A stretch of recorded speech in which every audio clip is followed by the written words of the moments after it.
Hello and welcome to the film review for Completely Machinima, the June edition. I'm Damien Valentine, and as you can see, I'm still on the bridge of the Enterprise. I'm joined by Tracy Harwood. Hello. And of course, Ricky Grove. Hello there, and I'm in my garage man cave. It looks fantastic. I'd love to say I'm actually on this beach, but I'm not, unfortunately. We're not joined by Phil this time. He's got some real life stuff happening. He's fine, not to worry. But he has sent us a film to talk about, so we will be covering his selection. So yeah, let's get on with discussing the films of this month. And actually, the one we're going to talk about first is actually Phil's.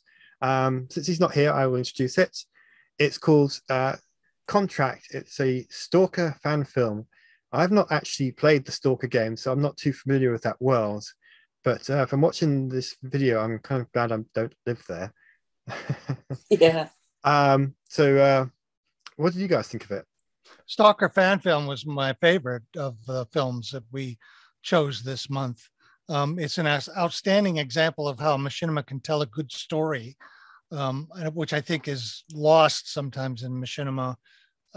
Minimal dialogue, excellent acting, great editing. All the production aspects were great. However, there were some issues that I had with the darkness of the video.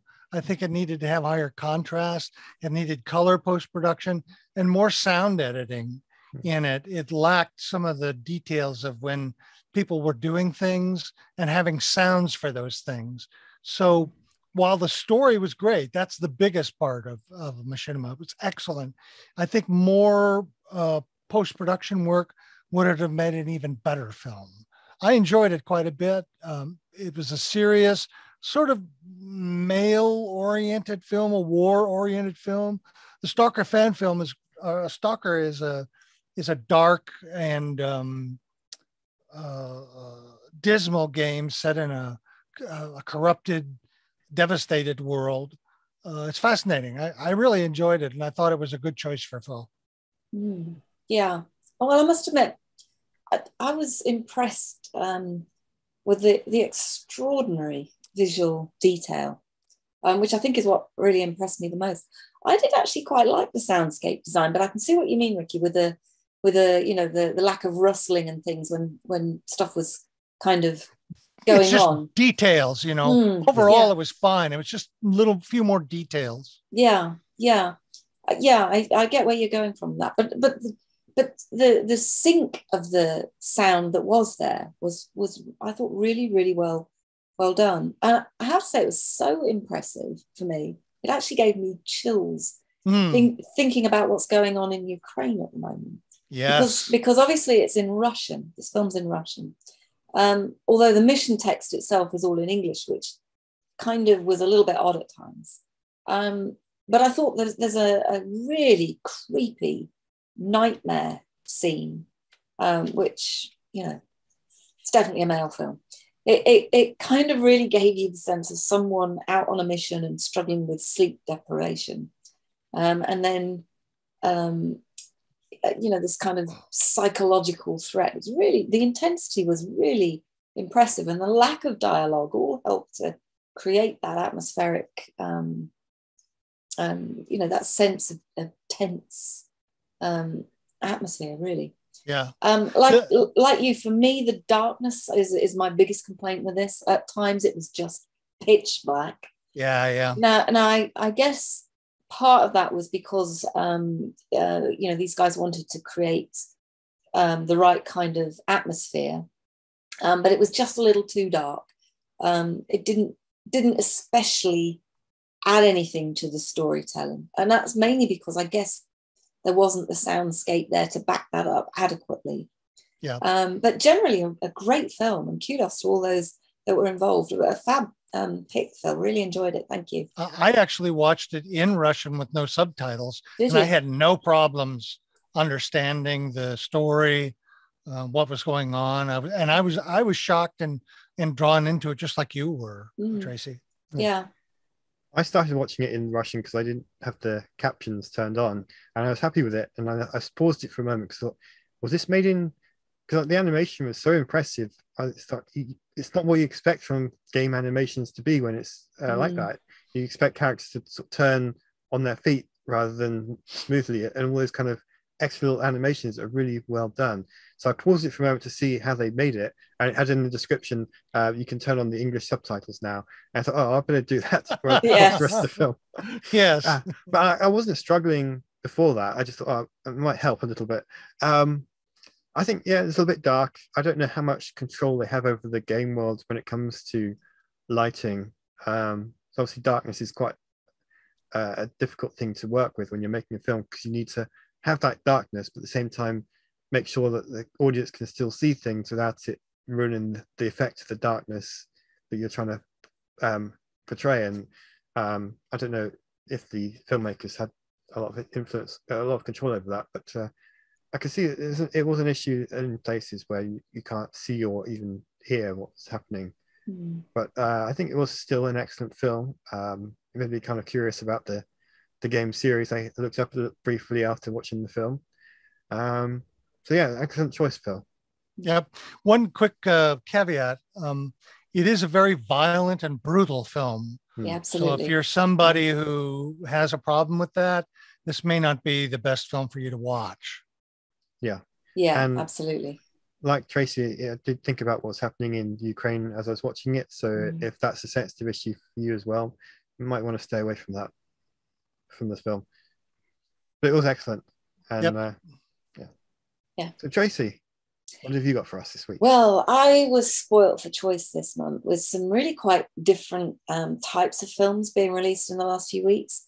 But in the end, I've gone for two surrealist music videos, if you'll forgive me. I've got one that was kind of my favorite, and then I kind of picked a bonus one, and I'll tell you why I picked the bonus one. Totally different genres of music. The first one is called Married to Your Melody by Imanbek Music, which was released on the 21st of April. Imanbek is a Kazakh producer and remixer of house music, which is popular in Kazakhstan as well as Russia and Ukraine.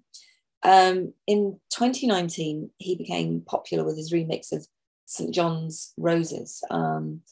Now, this one is sung by Salem Ilese, who's a US-based artist, and it's quite catchy in a kind of a 1990s sort of throwback kind of way.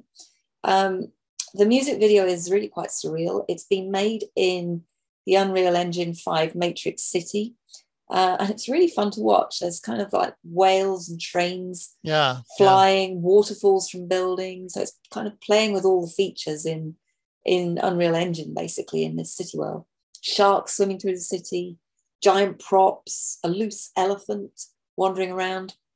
I think the video itself, for me, was really kind of quite complementary to the music in content and also in the editing style. And it has this kind of almost aged patina about it, which is really where I get that kind of 1990 sort of vibe to it. But the reason I kind of selected it was because it's one of the more interesting things I've seen done so far with Unreal Engine 5 Matrix City. So before I talk about the other one, did you want to comment on that one? Yeah, I agree with you. It's a lovely film. It's catchy music, excellent imagery. I love there's an upside down shot, traveling shot, and it was just delightful. Yeah. Made me clap my hands and laugh. It's an example of how to use machinima commercially and still have a lot of creative choices. I just loved it. I started watching. I thought, why has Tracy chosen a live action film? Because of the way the city looks, which is a credit to how detailed the city is in Unreal. And then, of course, I realized, of course, it's the Matrix City. And also because the other thing that stood out to me was it hasn't been available to use for modding for very long. And already this video is released, which shows the talent of the filmmaker, but also the fact that it's possible to do something like this and learn it so quickly. Yeah. Because it's been what 2 months since it's been released. I can't remember now. Yeah, if that. Yeah, didn't we talk about it last month? I can't remember now. But yeah, to learn how to use it and to create a video like this in that short space of time shows that it's not a huge, massively complex environment. Obviously, it is a complex environment, but it's not impossible to learn it to use if you put some time in. And then you get something like this, which is an excellent film, music video. Yeah, really enjoyed this one. I really enjoyed that one. Good choice, Tracy. The second one I wanted to talk about is called Lion's Feet. Now, another music video. This is an animated video for the latest single by William Mimnor, otherwise known as Will, which was released on the 13th of May. So last week as we are recording. Now, Will's a Canadian indie folk singer-songwriter, and this song is from his album called The Goldmine. There's virtually nothing on the YouTube channel. So you're kind of left to search out about the album, and from the description of that, you kind of understand that what he's doing here is kind of reflecting on life through tough times, basically. And this particular single is all about celebrating age and having the knowledge and perspective in older life to look back at the beauty and innocence of youth, and hence wearing lion's feet. Now, the video from both of you has this kind of certain hallmark to it that for any machinimator, I'm pretty sure will most certainly be familiar with the work of this guy. It's created by Tom Jantol, none other than. And as usual, has that kind of surrealist elements to it, which really work well with the sentiment of the song of journey making through life. It kind of combines 2D and 3D animation, and it's just beautifully edited together, at least in my view. It has this kind of interesting, I think, what I'd call a kind of a picture postcard or sort of holiday season catch-up kind of aesthetic to it, which to me has a kind of distinctly European flavour and a bit of a nod, I think, to the Canadian Mountie with that token horse and the talking Alsatian dog that's going on in the shot in a certain place. I think my only real criticism of it is that Tom, or indeed any of the others that have been involved with it, haven't really been credited on the YouTube channel description. Although he is mentioned in the credits at the end of the video. And quite frankly, I hope that's something that will correct soon. So what did you think of that one? Well, I knew it was a Tom Jantol animation from the first frame. He just has such a unique and interesting style. It's kind of airy and fun, using machines and blimps and all sorts of things. So even though he wasn't credited, people who know Tom Jantol will recognize it.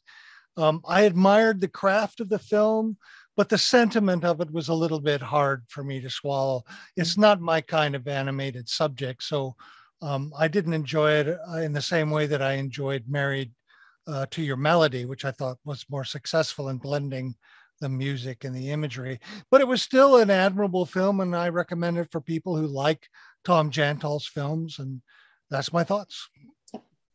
I thought it's an excellent film, and obviously Tom Jantol's style is a good match for the song, particularly like the moon character on the boat. That really stood out to me, and I think it's an excellent work from Tom. I haven't seen many of his films recently, so this is nice to come back to his very unique style, and I'm glad he's still making machinima. I think I like, although it's ironic because here you have a professional video animation, so he's going to actually reach more people than he has for his early films. But I sort of like Tom when he's a bit more experimental, when he's doing things that are that have less sentiment involved in the story. That's kind of, oh, isn't this fun? Let's play and all of that. But more, taking the figure of Charlie Chaplin and turning him ironically into a strange Beckett-like character. It just appeals to my own personal taste more. But it's still a great film, and I think people who like machinima should see it. Yeah. Oh, it's an excellent choice, Tracy, for both films. Yep. All right, so I'm going to move on to my film, which is actually called Moving Out. So what I did was, we talked a lot about Star Citizen films. We've covered a few of those in the past, and the same with Elite Dangerous, and they're the two sort of big space simulator games. And I thought there's a third space sim out there, which is a little bit more cartoony in style, But I thought, I wonder if anyone's made anything with that. So I went out looking for No Man's Sky Machinima, and I found actually a lot. A lot of it's in the same sort of style as the World of Warcraft kind of humor videos, and the one I've chosen is like that. But actually, some of them are not so funny, and some of them are. And this one, somehow, thing about it just made me laugh, and so I decided to choose it for this month as my selection. So, what do you think? Excellent choice. I've always admired No Man's Sky, and I'm cheered to hear that there's a lot of machinima out there. I'm going to definitely take a look at some of it. I love this. It's sort of a throwback to older machinima, which was irreverent, kicking at the game and sort of reversing all the things you can do in it and make funny scenarios with it. It succeeds despite the fact that it's cute. Satire is always a great mode for machinima, I think. I love the acting and overall editing and the shots. It did, like one of the previous films I mentioned, the Stalker film, it needed some sound work. For example, zap sound of moving beams, when they were moving things around, there was no sound to that at all. I think it would have been added to the belief in the world to have a light zap sound, and you could do that in 10 minutes. So I would urge the creators to look at adding more realistic soundscapes to their video. But I enjoyed it. It made me laugh too. I love the twist. It's just great. It was great. Yeah, I must admit, I kind of liked the riff on the Lost in Space as a promotional for a removal company. I thought that was great, and there were some lovely ideas in it that were really quite funny, and in the way that they were presented, the kind of the reduction of stuff to matter and reconstitution to original somewhere else, move-o-matic type. I don't think we could do move-o-matic stuff, and then the new to us removal vans. I love that. I thought that was wonderful. Witty, quite very, very, very witty. Yeah, I thought there was some real good humor in that. I think the concept of moving between live stream out in space, that kind of aesthetic to that local recording view was well done too. Because you remember they kind of had that sort of streaming sound and then we're here live sound kind of. Yes. Which I thought that was generally pretty well done. I kind of felt that the soundscape had that kind of 1980s vibe going, Yes. I think the bit that kind of irritated me a little bit was the Sooty and Sweet show sound, the squeaky stuff, which I'm guessing a lot of the US audience probably won't understand what I'm talking about there, but these were like high-pitched sort of squeaks as a sort of that kind of got increasingly demented as time went on, and I just thought that was overdone a little bit. But overall, I thought it did really well linking together the analogish style streaming, even though you could say there were, I suppose quite a few anachronisms in it, not least the fact that they were trying to digitize things, in this kind of aesthetic style that they were doing. But yes. But generally, I thought it was just really, really good fun to watch. So yeah, great choice. Thank you. Yeah, I'm glad you guys enjoyed it. All right. The last film is yours, Ricky. So what have you got for us? Well, I got, as I mentioned in our news podcast last week, I have subscribed to the Milan Machinima Festival newsletter. And in one of their newsletter entries, they had a mention of an artist named David Blandy. And I followed it, watched their trailer, and then went to his website, which is a beautiful website, and started pouring through that and was very impressed with his work in machinima and many other areas. So I decided to choose him as my film, an artist. But I realized, it's too much to ask of all of you to go through the entire work of an artist. So I thought it would be better to choose a specific machinima film that represents his work. Let me talk about him just briefly. He's lives and works in Brighton and London. He is he has his feet in two worlds. One's in the sort of popular world of animation and machinima, and then he has his other foot in this sort of art world. So he's sort of high-low artist, interesting. He examines society, consciousness. He uses all sorts of digital techniques. He's a composer. He's written music. He uses digital tools to create all sorts of installations, videos, and machinima. He uses machinima. You can, if you go to, which we'll put a link to his personal website, you can see some of his amazing stuff. He's been artist in resident everywhere. He's very popular. He's got all sorts of interesting interviews where he talks about his philosophy. But the film that I chose that I thought was interesting that Milan Machinima Festival was talking about is called How to Fly. And it's a very unique machinima in that the first part of the film is the actual how he made this film and the tools that he used to make it. So the first part is nonfiction. And then when he's doing the editing, he pushes into a close-up of the editing screen and it becomes the film. And the challenge was you go from a nonfiction setting in which you're not watching a story to a fiction setting. And how do you draw people in? And he made that transition beautifully because you get involved in the film and you realize it's really quite a lyrical, beautiful film that he made inside of GTA 5.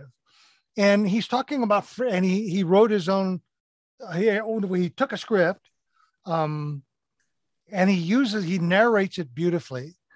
It's really a fantastic and interesting method of creating machinima, and he's done this several times. My only caveat to the film is during the process of his setting the film up, he says, I went to Google to check on the, what was the bird? The cormorant, I think it was. Yeah. And he grabs the text from somebody's website on the cormorant, and then he uses that text in his film, but he never credits the people who actually did the text, which I wouldn't do that. I don't think that's ethically right to do that. So that's a downside to the film. I think, however, given the fact that he was just trying to show how to put something together quickly, I can see it, but I don't think that's the best way to do that. Contact the people, ask them for their permission to use the material, and then use the material. But otherwise, I just think he's a fascinating artist that I'm going to follow in the future. And I really, really enjoyed How to Fly. What did you guys think of it? Well, I was really curious when you shared that video. There's not much context to the video, but you kind of get the sense that actually what it is isn't perhaps a video art piece, but a performance. I mean, I could be wrong, and maybe an online performance. I'm not sure. But the more I watched it, the more I thought it's not what it appears to be as a video or even a tutorial. There's a kind of poetic quality to it, which starts with him, as you sort of said, selecting this kind of avatar and then apparently grabbing some thematic content from the web using this, as you said, Ricky, random Google search, and then adding any old bit of music to it and hitting play, and voila, you have this kind of, piece created through the magic of the computer. And it's incredibly, it's got a real aesthetic quality to it. It's kind of, I'd call it poetry, reflecting on a bird as a kind of metaphor for something else, maybe life, I don't know. All of the avatar representations, of all of them to select, why cormorant? Which I thought was really curious kind of thing. And then for all of the ways to search for words, the words that he selected that piece of text with were really quite odd, somehow quite strange. The meaning of cormorant. It was kind of curious, I thought. And then the more you reflect on it, the more I think what's being explored here is kind of personal meaning through the forms that he's using. Yes. And those forms are created into something that is kind of quite meditative.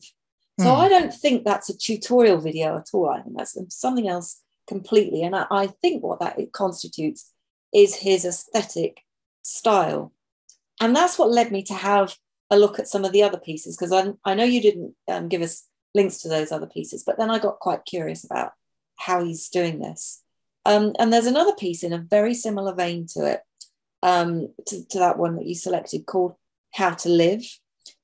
Similar sort of thing, pitched as this kind of tutorial, but a tutorial this time on creating poetry using depth photographs of visuals and that kind of mesmerizing voice, which says absolutely nothing at all of any great substance, but it's the truth and the soporific quality of it that's kind of meditative.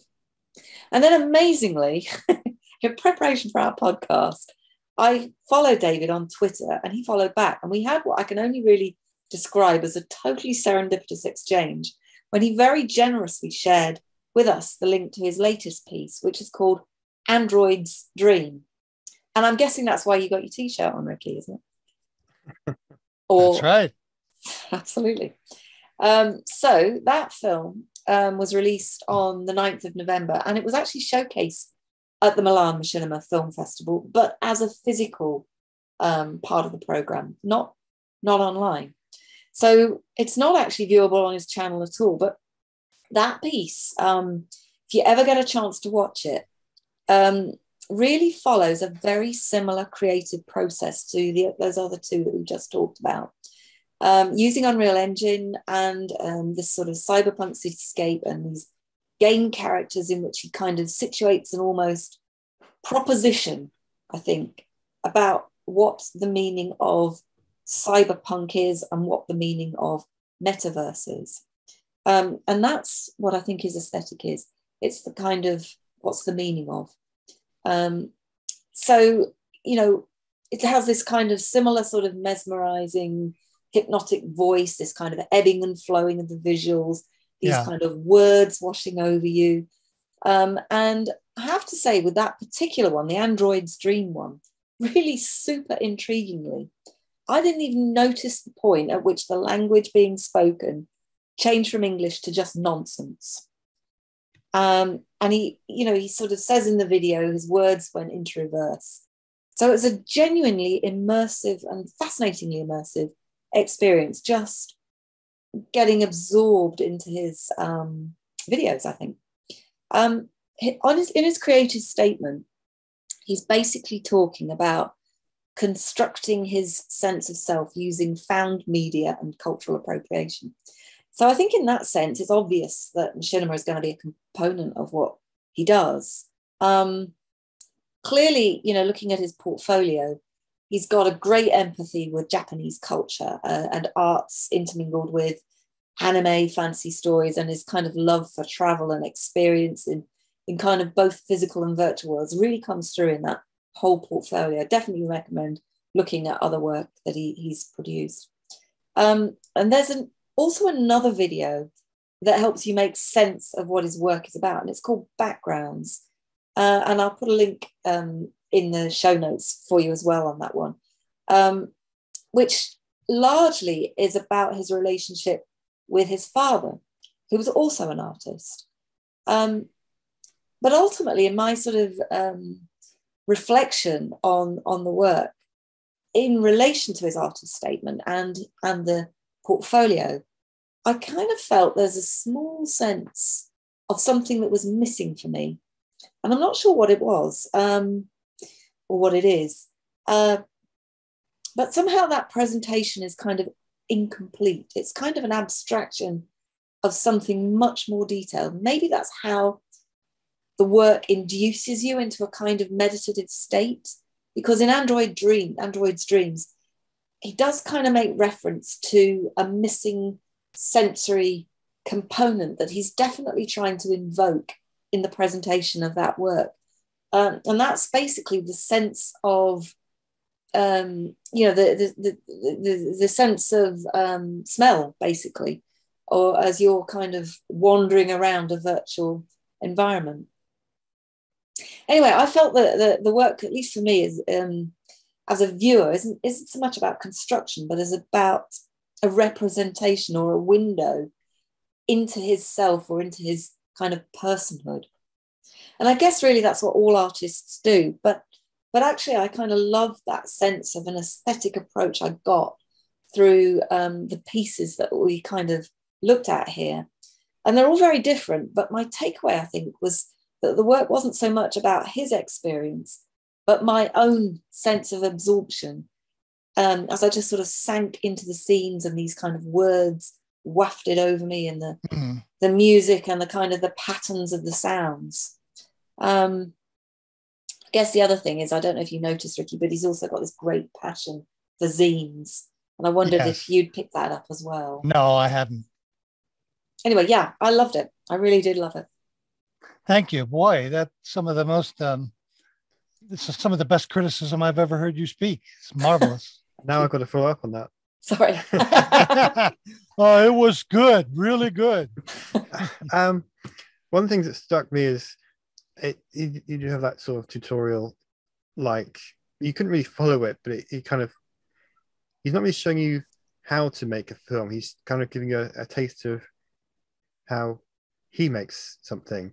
And it's just a taste of it. He's not going into all depth that you need to press this and you need to click on this to do all this other stuff. Right. And you've got this, it kind of cuts out to other things like the Google search, which I wondered about that too, like you two did. But he keeps coming back to the footage in GTA, which when you see the film in the second half of the video, that's not where he started capturing the footage. He actually, if you're watching the whole thing all the way through, then you see the machinima part of it, which is the bird flying, all the way through the video, but it's not the whole film that you see at the end. He has a little bit of a moment when he crashes and it goes wrong, and there's some moments like that, which is what happens when you're making machinimas. You can very easily trip up the game mechanics and mess up your scenes that you have to set up again. But I think this was done on purpose for the video because it adds a little bit of humor to it. Right. But yeah, it's you have to watch it all the way through to see the whole film, because you're getting half of the film in the making of the film, which I thought was an interesting way to do it as well. Perhaps he's one of the most successful artists or poets, as you imply there, Tracy, in combining a film of ideas with a film of feelings, putting those two things together in such a way that is impactful. Too often you find the academic world using machinima is basically just a platform for criticism or philosophy or ideas. And the video is secondary. It's just a supporting structure. And it's often quite abstract so that they don't have to actually come up with images that actually correspond to the ideas clearly for most viewers. Where David Blandy succeeds is he combines those two together in such a way that they not only inspire you intellectually, but they also move you as well. There's something, you're right, there's something very elegiac about that cormorant flying around and the choice of the cormorant to begin with. And the fact that it would be in a game like GTA 5. Yeah. It's just fascinating. That's an excellent choice, Ricky. Absolutely, yes. Yeah. I hope to follow through. Perhaps we'll work out an interview with David to talk about some of his work in June. We'll see. That would be great. Interesting. Yeah, that would be really good. All right, so we've covered our films, but we had some in our feedback, which you read out last week, from Mike Clements. He wants to know, what do you do with your film once you finished it? So this is obviously when you've you've got your footage, you've edited it together, you've done the sound work and all the voice acting and all the music. It's all finished. You're ready. You've got this completed film. So what do you do with it afterwards? What's next? So that's going to be our topic of discussion for this week. So who would like to get started? I'd like to address that first. All right. I think that's even though it's a simple question, it has a real complexity to it because there's so many different things you can do. It's also an emotional experience as well, because you've put all this time and effort. You've maybe worked with other people to get stuff done. You finally have finished it. It's almost like once it's finished, well, then I want to move on to another project. I just finished that creative project. I'll just be like a painter who finishes a painting, sticks it in the corner, and then moves on to the next one. But machinima is a social medium. So how many times have we said on this program that it's about the community as well? Mm-hmm. So the first thing you need to do with this film is to share it with communities. Perhaps the game that you were making it in has a large community. You can post it in the forum. If you're a person that can take criticism, including troll criticism, it's inevitable you'll be getting that, then put it on the forum. If you are somebody who can't take much criticism, share it with your friends privately. Get some feedback on the film. Get some ideas about, did you make some mistakes? Can you improve and that stuff? That's what you should do for the very first thing. Now, if you want to go further, you feel that the film is a success and it has a wider appeal than just the community and your friends, then perhaps you should consider sharing it in competitions or sharing it in a festival, submitting it to other festivals, or creating a YouTube channel that features or a Vimeo channel that features your films, and setting it up so that you can create content on a regular basis. Again, remember, you're going to get feedback. There are ways to cut off comments so you don't get that if you're not interested in it. But in general, you want to get feedback because you want to develop an audience for your film. Beyond that, I can't tell you what to do, but I think those first two things are some of the alternatives you have when you finally finish your film. Yeah, I mean, I think making the film is one whole thing, and it's the thing that most folks love to focus on. But you still, once you've done it, if you're going to put it out there and to the widest audience that you would like, creating a promotional campaign for something, well, that's quite tough to do, I think.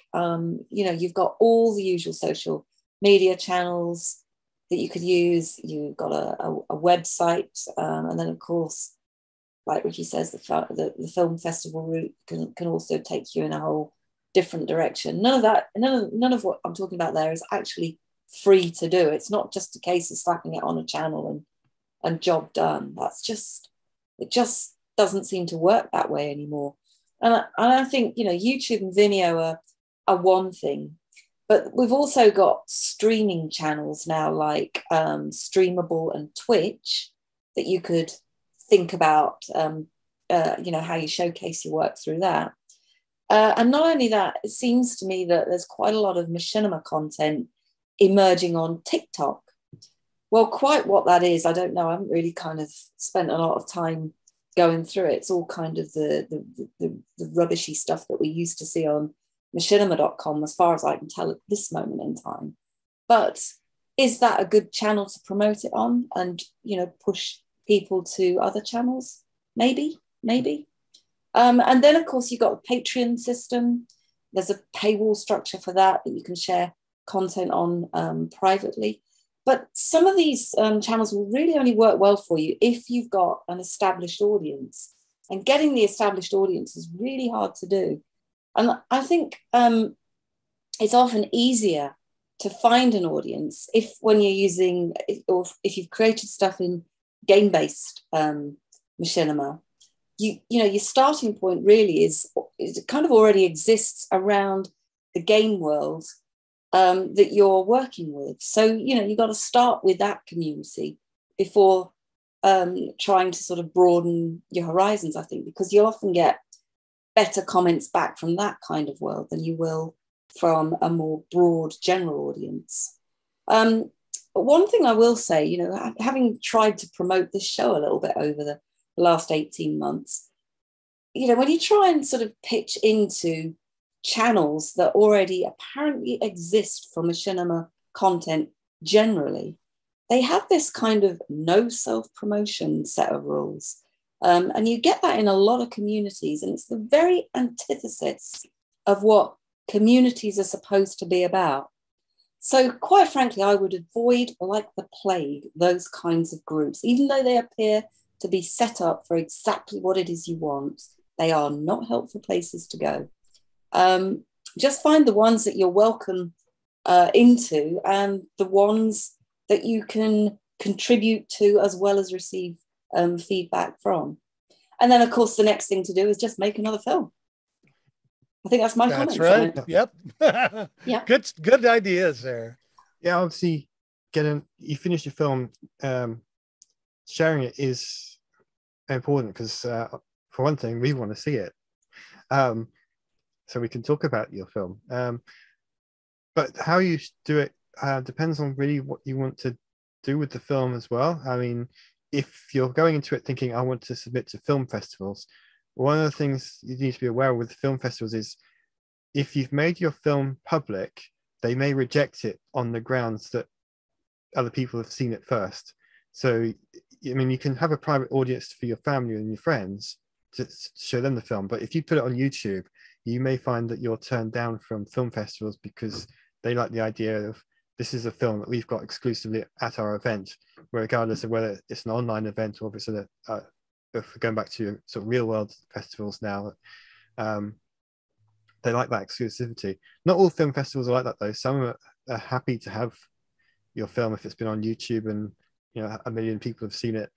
They'll still happily accept it, and you may win something. But it's something to keep in mind before you release it. Is if you want that option, look at the film festivals first that you're thinking about submitting to see what their rules are, and then have at it, and then do share it. And places like YouTube are a good place because it's easy to put a video on there. As long as you haven't done anything like use copyrighted music, you don't have to worry about anything like that. You just put it up there, and it's a good place that you can link people to direct it. So if you put your video up on YouTube and you want to share it on your Facebook page, well, you just take the link and post it on Facebook, and all your friends on Facebook can see it, and so on. It's a very convenient place to share. Of course, the other thing about YouTube is you are going to get the trolls. I would say just either laugh at the comments if that's your sense of humor, or just ignore them. If don't let it get under your skin, because these people have probably not going to have any idea how to make what you just made, and why should they be nasty to you and put you down when they can't do it themselves? So ignore them and just use it as a good platform to share your work. Good advice. Yeah. Actually, I mean, it's really interesting that you talk about trolls and whatnot. My only recent experience with a lot of trolls was for not for artwork that I'd done, but for artwork that had been put into my Art AI festival. We had something like 7,000 trolling messages for this piece of work. And I'll tell you what the work was. It was a deep fake of Elvis. And what basically was going on was that the messages are about don't mess with my iconic Elvis. It's basically what all these trolling messages is about. But generally, why I looked at that as a positive thing is because the whole point of the festival was to put new kinds of technologies in front of the general public audience. Right. And the fact that they've taken the time to write something nasty, I have to say, about the artist messing with this image of this long dead icon, just to me showed that our strategy had worked. So, yeah.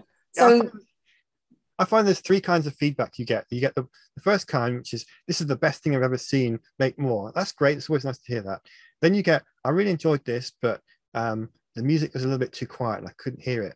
And that's good because, you know, you can learn from that for your next film. And then, of course, you get the trolls, which is, this is the worst thing I've ever seen. You should never make anything again. And that's, you know, that's a very mild troll. Yeah. Those are the ones you ignore. But Yeah. you get the idea. Some of the feedback you get may not be so positive, but it's something you can learn from, which is another important thing.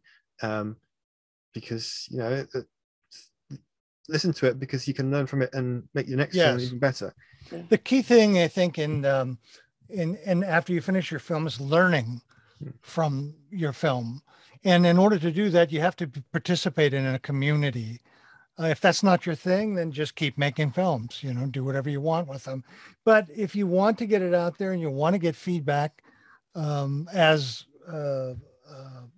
Damien so clearly enunciated the three types of criticism, look for that second type of criticism where you actually get helpful things like, you know, you could improve your sound editing, or this didn't make sense, or it was too quiet. And then note those things down. And then when you go back to make your second film, check those things to make sure you've solved those problems. It's a way to grow as a filmmaker. Yeah.